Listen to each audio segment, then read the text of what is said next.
Hello.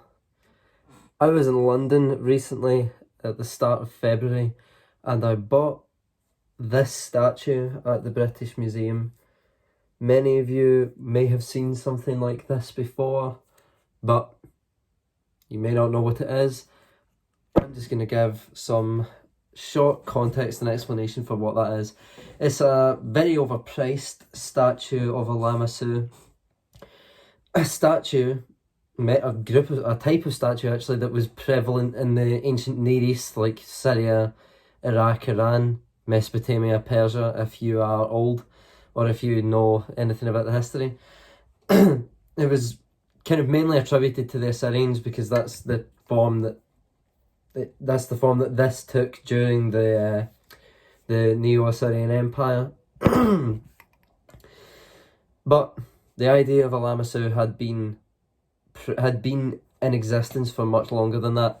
It was found all over the area of the Levant, the Fertile Crescent, Mesopotamia and Persia, from Syria to Iran basically, when the first recorded use of a distinctly Lamassu image was during the reign of Tiglath-Pileser II.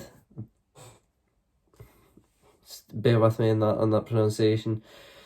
In around 935 BC, and it was found in Khorsabad in Iraq. It was found from Khorsabad, in Iraq to Persepolis in Iran. Persepolis is where the Persians derive their name. Now, the word Lamassu derives from the Sumerian god Lama, which, that tells you everything you need to know about the actual age of this type of symbol, because it's not just, like, the Neo-Assyrian Empire was, like, 2nd millennium BC to the 1st millennium BC. The Sumerians were, like, the same age as pre-dynastic Egypt and, like, the first dynasties of Egypt, like 3000 BC, 3100 BC. The Sumerians were old, and Lama was one of their gods or goddesses. And then they're depicted in the mythology of the time, like what the internet calls Mesopotamian mythology, because it's kind of shared across cultures, like from the Sumerians to the Akkadians to the Assyrians to the Neo-Assyrians to the Persians, etc. They are kind of shared, in fairness, but there are slight differences. But in the mythology of the time, the Lamassu were celestial beings. They're depicted as sentinel guards near, like, temples and near, like, outside at the front gates of temples and palaces, etc. So, and over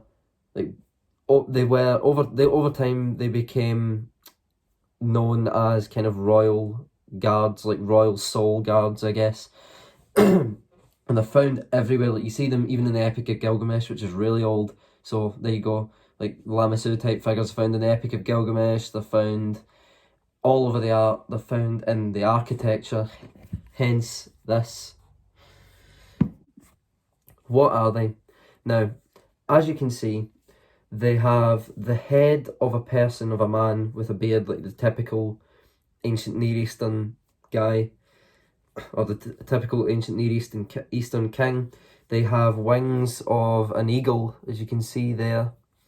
They have the body of sometimes a bull and sometimes a lion, and I can't actually tell whether it's deliberate that they have 5 legs, or whether that's supposed to be 4 legs and it's just unfortunate that it has 2 there.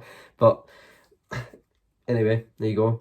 That's a description of kind of what it actually is and what it was known as in the mythology of the time. Now, Lama, as I said earlier, was one of the Sumerian gods. There was a statue of Lama outside the temple of Ishtar in Uruk, who was another goddess who appears in the Epic of Gilgamesh. She was the one who basically required the thought patrol of Gilgamesh and Enkidu to take out, and her father actually. They were all playing thought patrol that day. But that's just a short kind of description of what a Lamassu was, and a bit about what I did in London. I also got this one, which is Anubis. He's a very interesting character. He was an ancient Egyptian god, and I'm going to do a video on him as well. So stay tuned. Just as a quick addendum to that, I thought I would maybe explain why I think it would have each constituent part or animal hybrid in this statue. I mean, obviously the man being there clearly is supposed to be for the intelligence. It's like the ultimate guard that you would want. You'd want it to be intelligent, so you give it the head of a man because the brain is in the head, obviously. The wings of an eagle, because eagles are the strongest birds, or at least they were considered the strongest birds.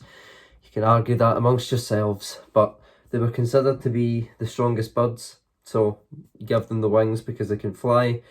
And either the bulls or the lions. Lions are predators, obviously, so they are, and they're very strong, like very, very strong.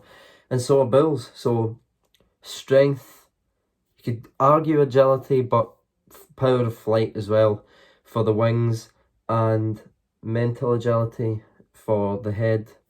Of course, man is the one controlling the rest of the animals, the rest of the constituent parts of the statue. So it shows you the perception of human beings that all these cultures have. But it's just my quick explanation of that at the end.